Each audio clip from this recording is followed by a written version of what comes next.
이 봄을 보낸 두 분을 모시고 또 특별한 이야기를 한번 들어볼까 합니다. 배우 문성근 씨와 문익한 평전의 작가 김형수님을 모시도록 하겠습니다. 어서 오십시오.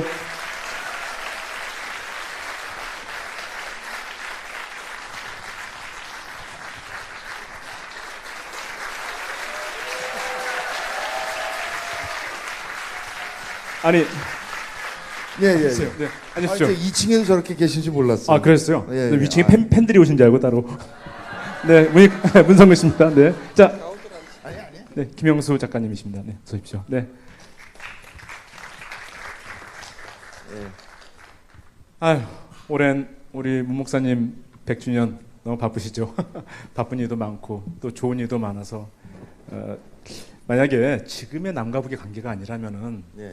저는 문 목사님의 탄생을 기리는 이런 일들이 많았을 거라는 생각도 들거든요. 되려 떠난 빈자리를 안타까워하는 떠나가신 날들을 기릴 때가 많을 텐데 그래서 무척 좋은 날들이 이어지고 있는데 특히나 저는 문 선배님 뵈면서 최근에 머리숱도 많아지신 것 같아요.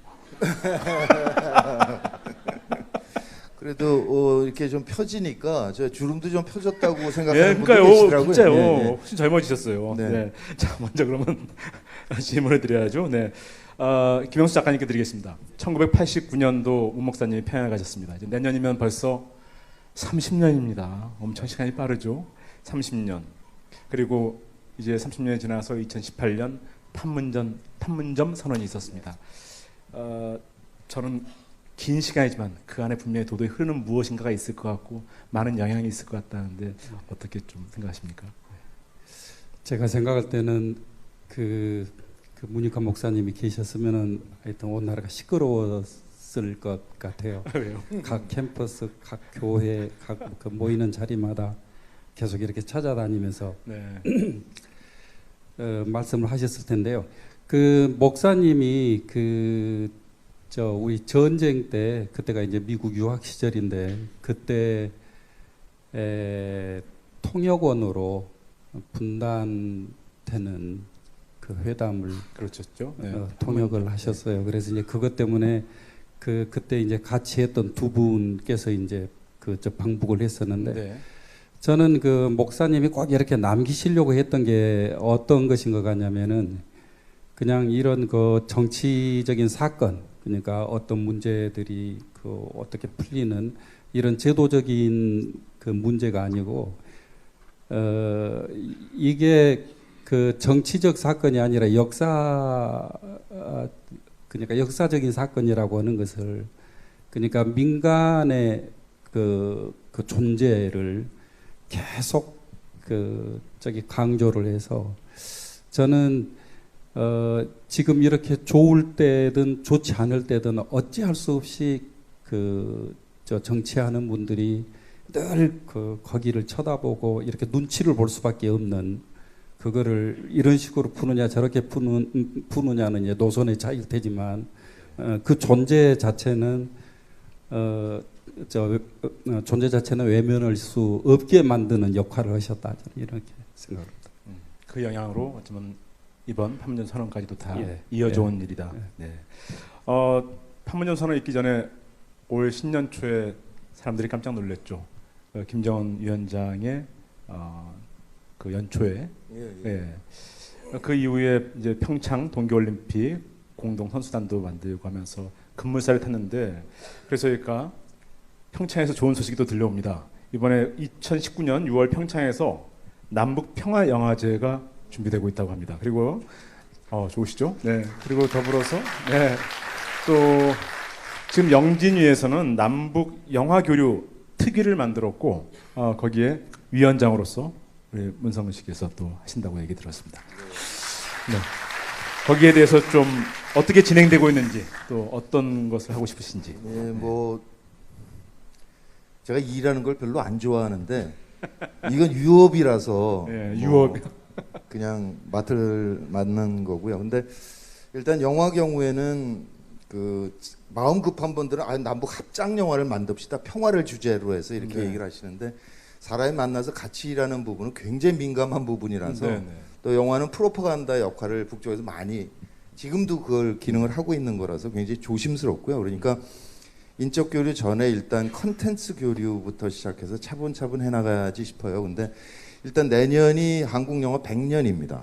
네. 그러니까 내년 100년에 대해서 이를테면 칸느 같은 데서 굉장히 관심을 갖거든요. 네. 남북이 풀려가는 관계 중에 한국 영화 100년이다. 그러면 내년에 칸느에서 이렇게 한국이 아니라 원 코리아 섹션 같은 아하. 예. 이런 거를 만들어서 이제 교류하는 걸 자기네들도 이제 거드는 그런 일을 하고 싶어 하기 때문에 내년도 그걸 향해서 이제 금년부터는 우선 첫 번째는 9월에 평양 영화제가 경년에 열려요. 경년마다. 아, 그렇습니다. 그 10월에 이제 부산 영화제가 있는데 이걸 상호 방문하는 것을 했으면 좋겠다라는 게 있고, 그다음에 또 하나는 그 일단 그 남북 교류 시작하면은 SOC 투자가 많을 수밖에 없거든요. 도로 네. 철도 때문에.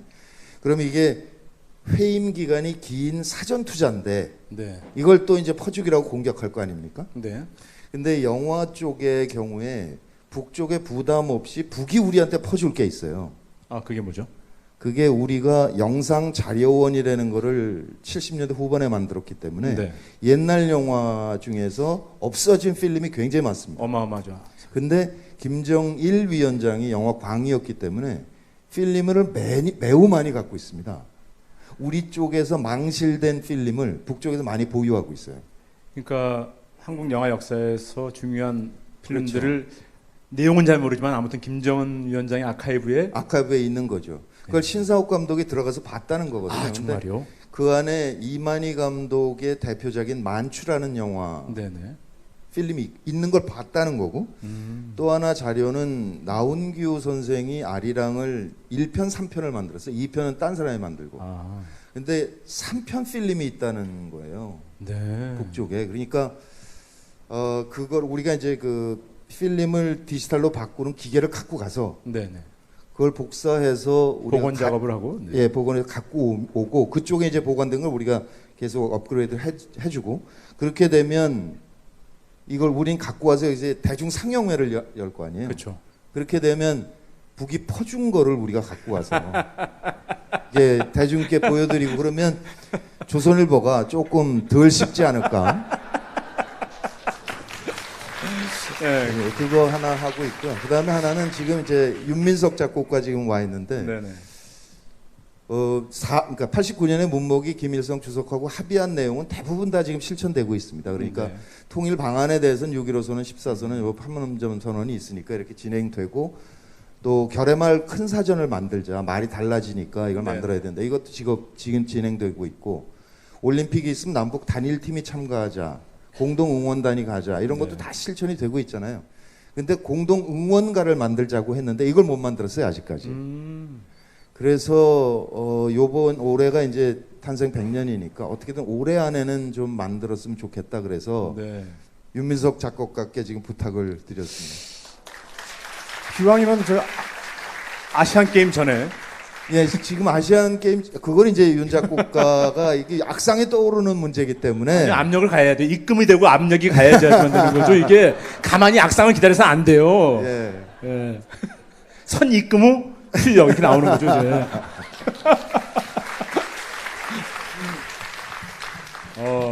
그거 멋있습니다. 야, 그러니까 가끔 이렇게 어떤 그 체제의 차이를 받아들인다면 저희는 필름의 소중함을 모르고 70년대 대개 한국 영화의 필름들이 잘려서 그 밀짚 모자 이렇게 테두리 이런 다 그, 넘어갔죠. 네, 예. 다 넘어갔었는데 예. 그게 북에서는 보관되고 있었군요. 예, 홍콩에 이제 수출되는 걸 홍콩에서 이렇게 필름을 가져갔다 그래요. 네. 그러니까 굉장히 많다고. 근데 그동안 그 김정은 위원장의 개인 소유였기 때문에 그동안 남북 그 뭐 회담이나 회의에서 우리가 많이 제시를 했었는데 딱 자르더라고요. 그 부분에 대해서는. 그건 마치 그 시네마 천국의 할아버지가 네. 이렇게, 나중에. 예, 나중에 예. 이렇게 모아놓은 것처럼. 예. 우리 김영수 작가님께 한번 여쭤볼게요. 제가 집에 있는 문익한 목사님 평전을 보니까 벌써 그게 2004년도였습니다. 그러니까 목사님 떠나신 지 10년 후 그런 거 하면 벌써 14년이 지났습니다. 그래서 최근에 개정판이 한번 나온 게 있는데 그 개정판의 차이는 무엇이며 또 한 가지는 만약 14년 후에 이제 지금 다시 평화의 시대가 도래하는 즈음에 다시 넣고 싶은 내용이 있다면 뭐가 있을까요? 2004년도에 그 평전을 냈는데요. 제가 그 취재할 때는 2000년이 되기 전에 이제 취재를 시작을 했습니다. 제가 그러니까 그때 당시 이제 분위기가 어떤 것이었냐면은 지난 그 100년 그다음에 그 이제 밀레니엄이라고 해갖고 지난 1000년의 역사 속에서 제일 중요한 사람이 누구였느냐 가지고 자꾸 얘기를 할 때예요. 네. 언론에서 이렇게. 네. 그때 이제 제가 그 언론 보면서 제 마음속에 들었던 그 저 불만이 그 저 동학혁명 때 그 동학혁명 패전 이후로 네. 계속 그 순환과 시련과 그러니까 외세에 의해서 겪었던 고통만을 계속 얘기를 하고 있었어요.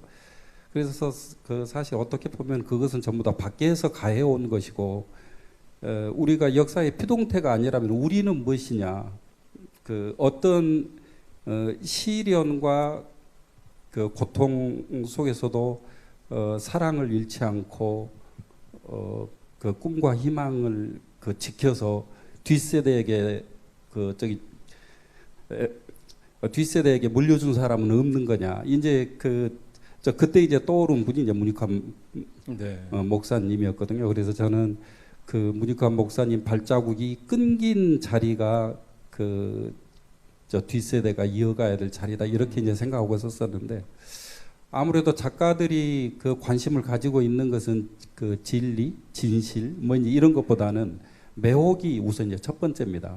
얼마만큼 멋있느냐인데 거기에 관심을 갖고 써놓고 이제 시간이 흘러서 보니까 그 삶이 어떻게 가능했는지가 이제 그게 이제 머릿속에 조금씩 그려지는 것 같아요.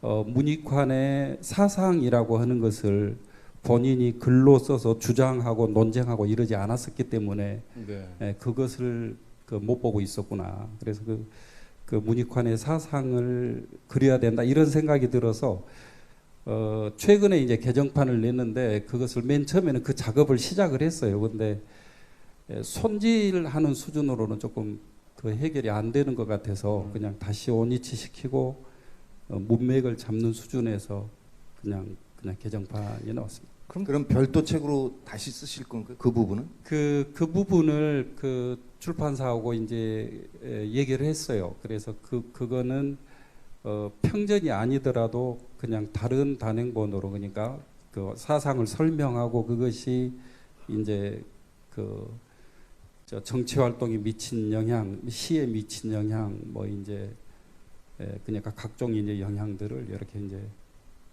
써보는 게 좋겠다. 그래서 그것도 구상을 하고 있습니다.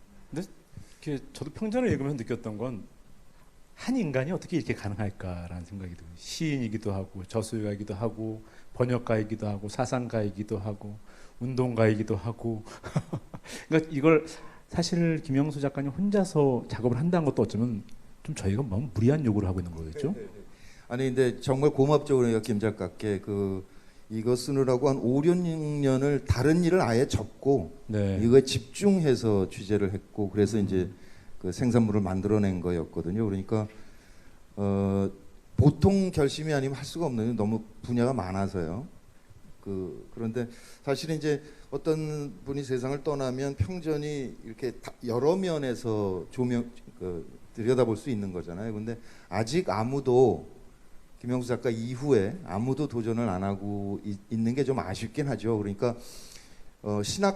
신학교에서는 이제 통일 운동에 대한 신학적 해석 이런 부분들에 대한 논문들은 여러 편이 나오긴 했어요. 그런데 그 삶 전체에 대한 평전은 김영수 작가가 유일한 거죠. 그래서 고맙기도 하고 동시에 누군가 좀 도전해 줬으면 좋겠다 이런 게 기대도 되고 그러죠. 저는 그래서 방금 우리 김영수 작가님께서 하셨던 말씀을 글로 정리된 게 있어서 제가 책 표지를 바뀌어 갖고 왔어요. 집에 있던 걸요. 이걸 한번 읽어드리면 어떨까 생각하는데요. 이렇게 쓰였습니다. 김영수 작가님께서 늦봄 문익환 그로 인해서 우리는 잘못된 수치심 없이 저 아득한 20세기의 나날들을 다시 들여다볼 수 있게 되었고 또 분단, 전쟁, 국가폭력 같은 두려운 단어들이 아닌 따뜻한 언어로도 우리의 역사를 기록할 수 있다는 사실을 배웠다. 어떤 악조건 속에서도 인간의 품위를 잃지 않고 꿈과 사랑을 보여준 그의 업적 덕분에 새로운 세대는 다른 눈으로 더 자유롭게, 더 정직하게 자기들의 시대를 껴안을 수 있게 되었다. 네, 저는 작가님이 이 말씀을 하기 위해서 평전을 썼다고 생각합니다. 정말. 저기 문 선배님, 아버지가 너무 크신 분이잖아요. 네, 그렇죠. 그게 살아가면서 어떠실지 궁금하기도 하지만은 따라 배우고 싶은 면도 있으시잖아요. 아니 전혀 없습니다. 정말요? 아니 그 6번에 걸쳐서 11년 3개월을 깜빵 생활을 하셨는데 그 뭐 따라 배울 수 정말 없는 거고요. 근데 이렇게 저 편에 계신 분이라는 생각을 했기 때문에 근처에도 가본 적도 없고 그렇습니다. 근데 이제 돌아가시기 직전에 그 7천만 결의 모임 통일맞이라는 사단법인체를 만들어 놓고 가셨는데 그게 통일은 됐어라고 선언을 하셨고 그러니까 통일을 준비해야 된다라는 생각을 하신 거죠. 그러니까 좀 오래 너무 떨어져 있었기 때문에 어떻게 만날 것이냐. 근데 이 안에서 제일 중요한 게 문화예술의 기능이다라는 생각을 하셨어요. 그러니까 사실 그 독일 통일 후에 독일 통일이 좀 무자비했잖아요. 네. 그래서 독일이 2등 국민으로 1등 국민하고 지금 어울려 살고 있는 거거든요. 그 간극이 전혀 해소가 안 되는데 30년 지나면서 결론은 문화예술이다가 독일 사회의 합의예요. 근데 예를 들어서 우리 이제 드라마 같은 걸 하게 되면 주인공의 감정이입이 돼서 드라마를 따라가잖아요. 네.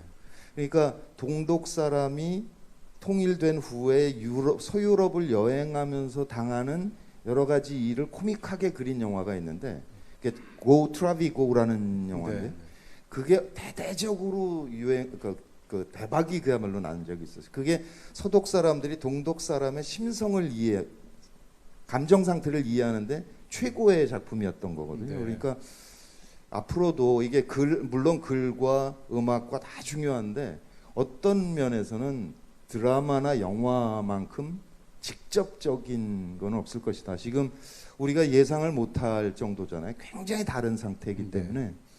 그러나 이를테면 그 장단은 같이 즐길 수 있죠. 네. 그러면서 그 주인공을 따라가는 그 공감 그런 거를 문목이 그때 얘기를 하신 거죠. 사실은 돌아가시기 직전에.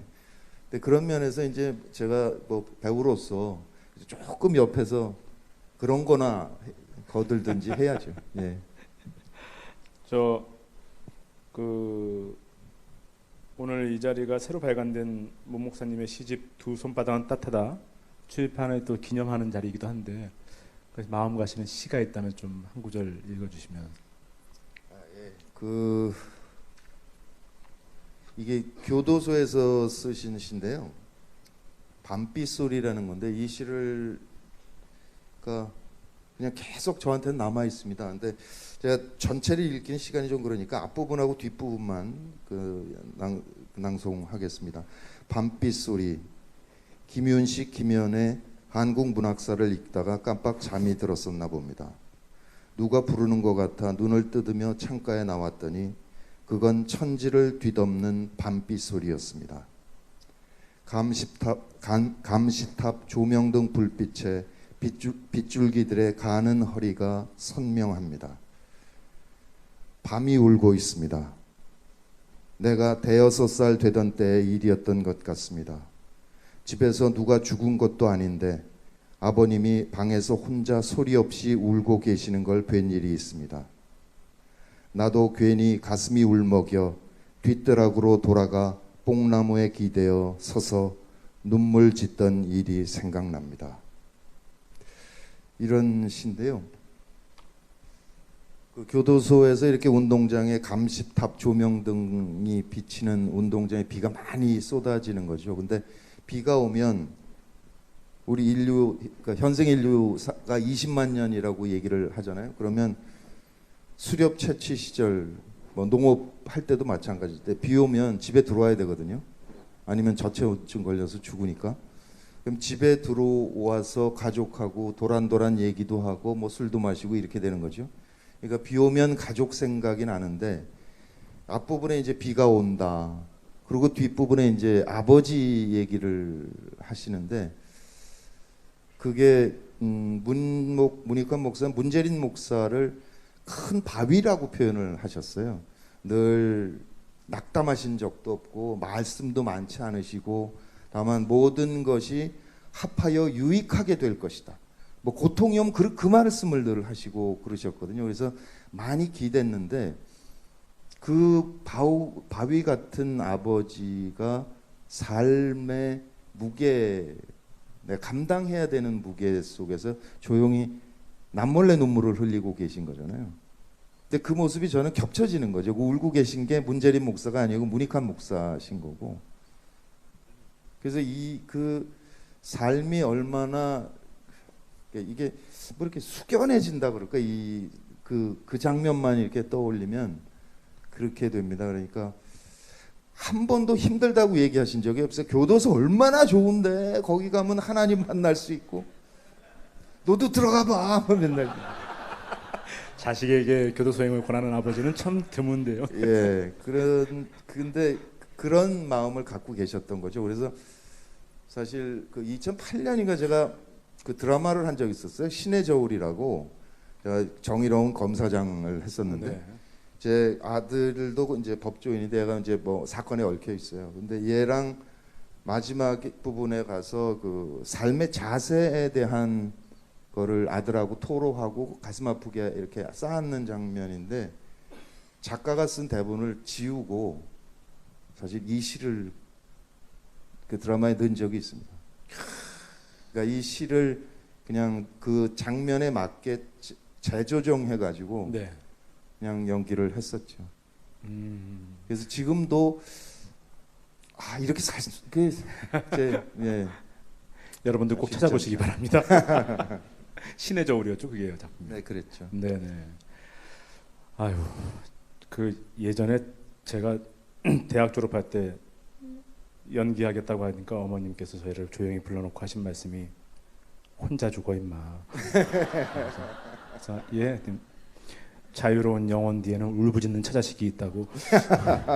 근데 제 생각에는 문 목사님 뒤에는 울부짖는 처자식이 아니고 같이 자유로운 분들이 계셨기 때문에 또 그러셨지 않을까. 예, 그 다른 집안은 늘 자녀들이 속을 새기는데. 네.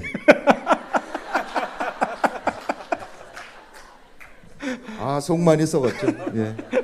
아유, 네, 자, 이 시간이 없는 관계로 마지막 질문 드려야 될 것 같은데 김영수 작가님, 이게 좀 너무 좀 큰 질문이긴 한데 지난 2016년 촛불의 광장 거리를 보시면서 오늘의 이런 날을까지는 상상은 안 하셨겠지만 어쨌든 이제 오늘 문 목사님의 정신이 촛불을 겪은 이후에 우리에게 어떻게 구현됐으면 좋겠는가, 혹은 또 바라시는 게 있다면 좀 말씀해 주시면 좋겠습니다.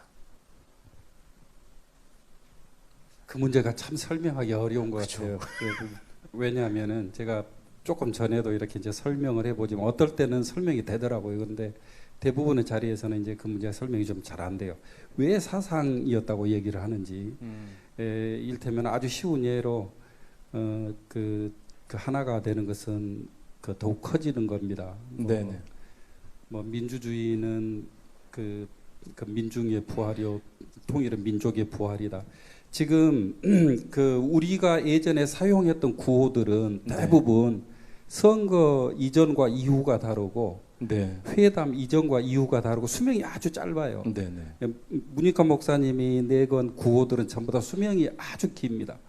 그렇죠. 그 이전이나 지금이나 아무 상관없이 그대로 저 거리 나가서 사용하면은 네. 그 힘이 그대로 담겨 있어요. 그게 그러니까 짧은 국면 속에서 정세 분석 속에서 나온 그 표현들이 아니고 이렇게 이제 유구하게 읽고 있는 부분인데, 이 부분이 이제 제가 조금 전에 말하고 싶었던 이제 사상 그 부분인 건데, 그게 이제 그러니까 제가 그 속으로 그런 생각을 이제, 그러면 문익환의 라이벌은 없을까? 이렇게 제가 이제 속으로 생각을 해봤어요. 라이벌이요. 예.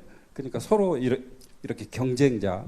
저는 문익환의 라이벌은 김대중이 아닌가 이렇게 생각이 들더라고요. 네. 이 체제 운용에 거의 달통한 그 분하고, 그 다음에 그것이 도저히 손을 그 될 수가 없는 거예요. 예를 들어서 뭐 체제, 국가, 뭐 그 지자체, 뭐니 그런 것은 전부 다 이제 그 사회 안에서 역사 속에서 국면 속에서 생겨난 것들이고 그것들을 초월해서 뭐 생태 공동체, 언어 공동체, 문화 공동체 이런 것들 훨씬 더 수명이 긴 것들이거든요. 예, 그것은 그것은 정치 권력의 것이 아니다. 그것은 정치 권력의 이상이나 편의에 따라서 손을 대서는 안 되는 것이다. 예, 저는 그 부분을 지키는 그 운동이 이제 문익환 목사님 운동이었으니까 우리가 생각하는 통일 운동하고도 조금 이렇게 다른 거다. 그거는 네. 예, 그 어떻게 보면은 그냥 그 저 생태 운동이기도 하고 생명 운동이기도 하고 문익환 목사님 그 부분을 어디서 구체적으로 딱 이렇게 표현을 하냐면은 시를 안 쓰겠다고 했다가 저 윤동주 시 보고 자극을 받는 부분이 네. 있는데 거기서 어떤 것을 얘기를 하냐면은 윤동주가 그 일제 강점기 때 그 이 공동체가 처해 있는 현상을 놓고 감옥이라고 얘기하지 않고 병실이라고 이제 표현을 했다는 거예요. 그러니까 이것을 감옥으로 이해하는 것과 병실로 이해하는 것은 굉장히 크게 다릅니다. 제가 그 정종호 선생님한테 들을 때도 형님 우리 선구자 한번 부릅시다 하니까 난 선구자 싫어해.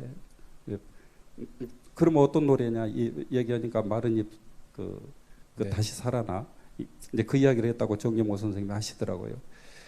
그거 기독교에서는 부활이라고 이렇게 표현하는데 그것만 가지고는 이렇게 설명이 잘 안 되는 그 사상의 크기가 존재했다. 그리고 이 부분이 어쩌면 지금 우리에게 비어 있는 부분이다 이런 생각이 들더라고요. 문익환 목사님이 없으니까 이제 우리는 박수치고 쳐다보고 잘 풀리면 박수치고 쳐다보면 끝나는 것인가? 근데 사회는 건강하게 잘 돌아가고 있는 것인가? 네. 이 사회의 밑바닥을 다시 이렇게 들여다보면은 또 그 새로 발견되는 아픈 부분들은 발견되지 않는 것인가? 그러면은 그것은 어쩔 수 없는 것인가? 이런 문제들이 문익환 목사님이 숙제로 남기시고 간 부분이 아닌가 이렇게 생각을 해봅니다. 네. 그런가 하면 지난 촛불 혁명 당시에 그런 생각도 했습니다. 문익환 목사님 평전에 보면 그런 내용이 있죠. 살아생전에 문 목사님께서는 엄숙하고 늘 위계적이었던 그런 대한민국의 그 저항 운동 안에서 갑자기 모든 장소에 나타나시는 순간 그 장소를 축제를 만들든지 잔치판을 만들어버리는 특별한 재주가 있었는데 어쩌면 바로 그 몇몇 그 인연이 이어와서 어쩌면 지난 촛불 거리에서도 우리는 그렇게 행동했기 때문에 승리하지 않았나라는 생각도 듭니다. 저 선배님 이제 올해 하실 일 많죠? 올해 계획도 좀 말씀해 주시면서 예, 오늘 이 시간을 마무리해야 될 것 같습니다. 네, 6월 1일이 이제 생신이어서 그때 네. 이제 그 살던 수유리 집을 사설 박물관으로 이제 네. 열었고요. 근데 그때 이제 기부해 주신 분들 이렇게 명단을 벽을 만드는데 그게 이제 8월 19일 날 그걸 하고 그다음에 그게 마감됐습니까? 그 기부자 그건 아직 마감 됐나요? 7월 말까죠? 말까지. 예, 더 하실 수 있습니다. 네, 더 하실 수 있어요. 네, 그러니까 6월 1일 날 그 행사였고 이제 6월 2일에 서울역에서 평양 가는 기차표를 다오 그런 행사를 했었죠. 그리고 이제 8월 16일에 작가회의가 중심이 돼가지고 그 10일을 도라산역에 설치하고 그 다음에 그날 문학의 밤을 갔습니다. 근데 그게 2000 몇 년이었더라고? 2004년도에 10일을 만들어서 도라산역에 하려 그랬거든요. 근데 그때 이제 국방부 쪽에서 반대해서 못 놨어요. 네, 참여정부 때인데도. 그래서 한신대 교정에 네, 지금 한신대 교정에 있는데 이번에는 이제 그 동의가 된 거죠. 관공서 전체가 다 동의가 돼서 그 부지도 정해져 있고 그래서 네. 그 16일 날 그 10일 다시 이제 복원하는 거죠. 원래 뜻은 서울역에 뒀으면 딱히 좋긴 좋겠는데 광주역도 그렇고 시에 나오는 대로 했으면 딱 좋겠는데 그렇게까지 하는 건 좀 무리인 것 같고 그래서 도라산역에 그걸 세울 수 있는 것 모두 다 이렇게 촛불 시민 우리 모두의 노력 결과다 이렇게 생각하고 매우 감사드립니다. 네. 아무쪼록 올해 탄생 100주년을 맞이해서 많은 사업들이 준비되고 있으니까 여러분들도 그 저기 재단 통일맞이라든지 또 통일의 집, 아니 통일박물관이죠. 네, 그곳에 꼭 방문하시거나 찾아보시면 다양한 행사들이 있으니까 꼭 함께해 주시기 바랍니다. 오늘 바쁘신 중에 시간 내주셔서 고맙습니다. 네, 고맙습니다. 네, 김영수 작가님과 문성근 선배님이었습니다. 네. 자, 이어서 영상과 노래패 우리나라의 공연이 이어지겠습니다. 네.